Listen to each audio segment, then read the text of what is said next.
Hey everyone, so this is the devlog number 3 of the gear game that I'm making. In the previous video, we saw that I made two scripts, driver gear and driven gear, by which I was rotating my driver gear and the driven gear was rotating with it.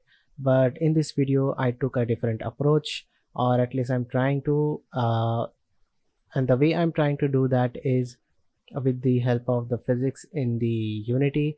The physics method was the first way that I tried to do it, but I couldn't figure out a way to make the the mesh collider to work with it.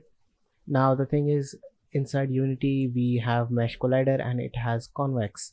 So as you can see, when I give a mesh collider to my gear and turn on the convex, it doesn't go from the teeth, but instead it just makes this cylinder thing on the most outside perimeter of the gear, which was not working really good. So what I did was I went into Blender, and then this is my gear. So what I did is I went into Blender, and in the edit mode I separated these faces. I duplicated this much area of the face, and after duplicating that I did a radial array to it, and this was the result. So I got each individual teeth over here, um, and then I took all these individual teeth, parented it to the main gear over here, and then I exported it. Now over here in the Unity, as you can see, this gear has this individual teeth on them. So I disabled their mesh renderer. As you can see, if I enable it, you'll see them in the white.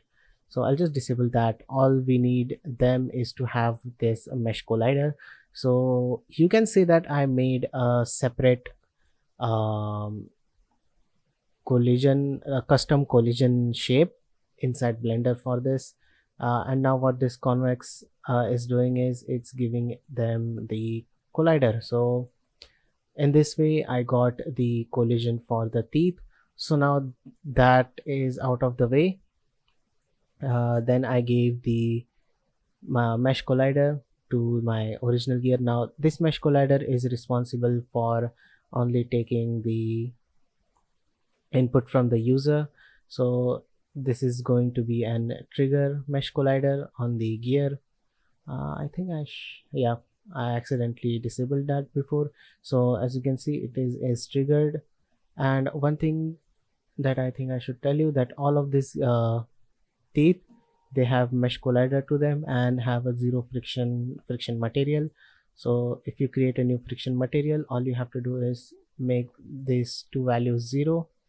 Now the reason why they have zero friction is, at least it depends on you. If they have friction, then it will slow down a little bit more faster, but without friction I think they won't go inside each other, so they won't intersect too much. Now after that, as you can see, I took the driver script and just plugged that on both of them.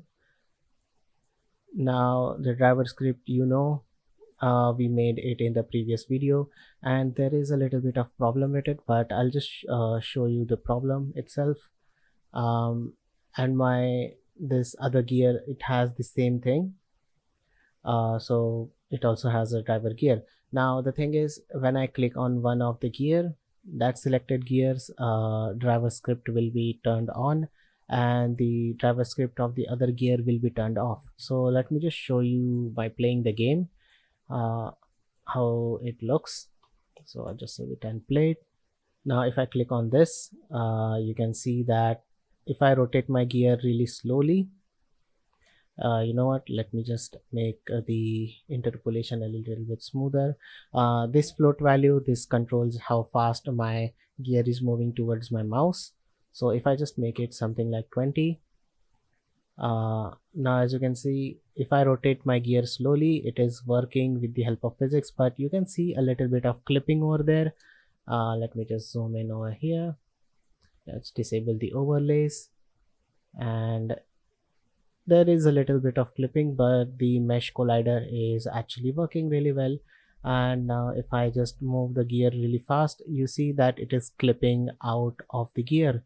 So I needed a solution for that. So what I thought of doing is I will add an angular torque to this, as this already has a rigid body component on it.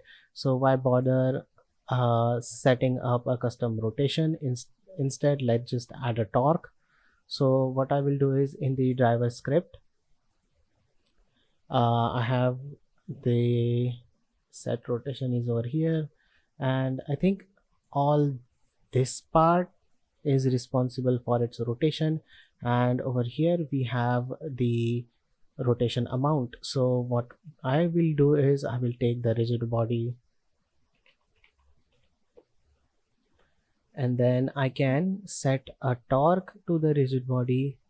So as you can see, we got add torque XYZ. Now the mode, I never used it, but I think I'll just use add torque.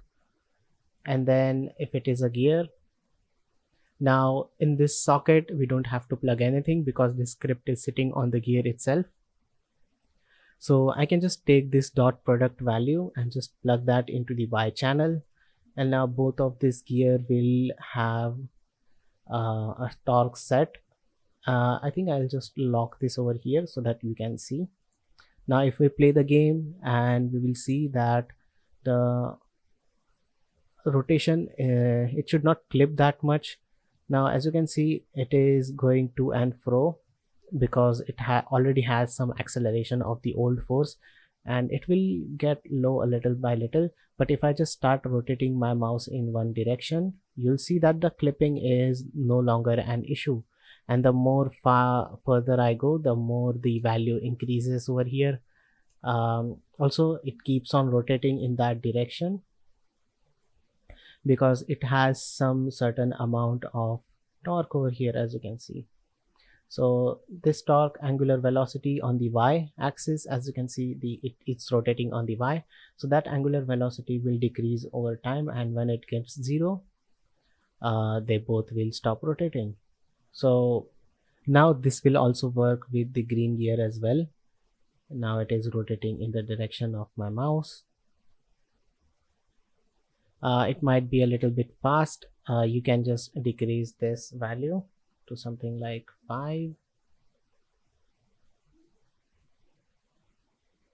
Now it is rotating quite nicely. Now you won't be able to, I mean, the reason why I gave this key was so that we can see the rotation. It is working really well. Now if you want this gear to come to rest pretty quick, what you can do is select them both gears, and then this angular drag, this represents how much drag there will be on the angular velocity. So if I increase this to something like 1, you'll see that this comes to the rest pretty quickly. So let's just select both of them and make the angular drag something like 10.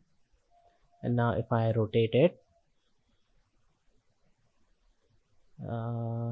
let's rotate the bigger gear, and they stop. So let's click on this,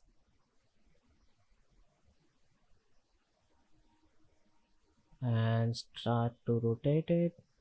It takes a little while, so we have to play with these two values. Now let me make that 20, and it will start rotating a bit fairly quickly.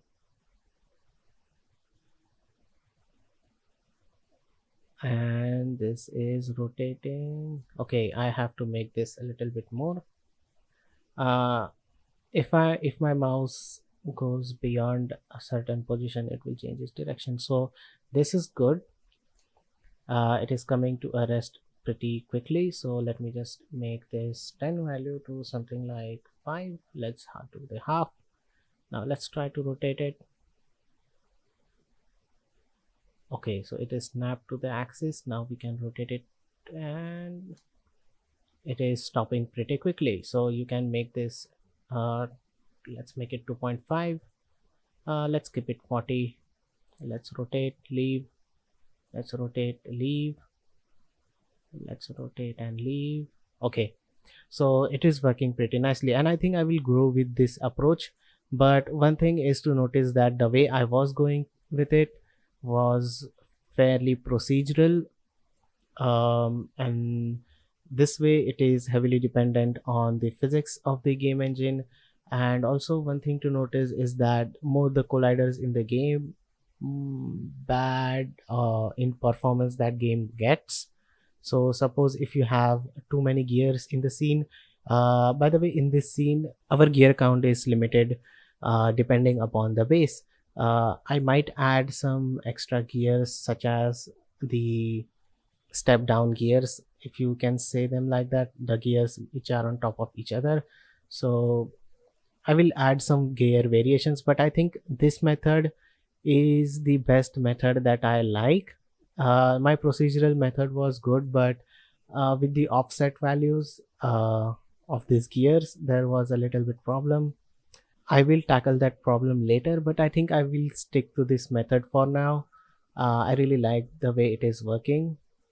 Also in this script I'm disabling the script, if you know, I think I have shown this in this previous video how I was disabling the script. So I'm disabling the script, this driver gear script on the gear which is not selected.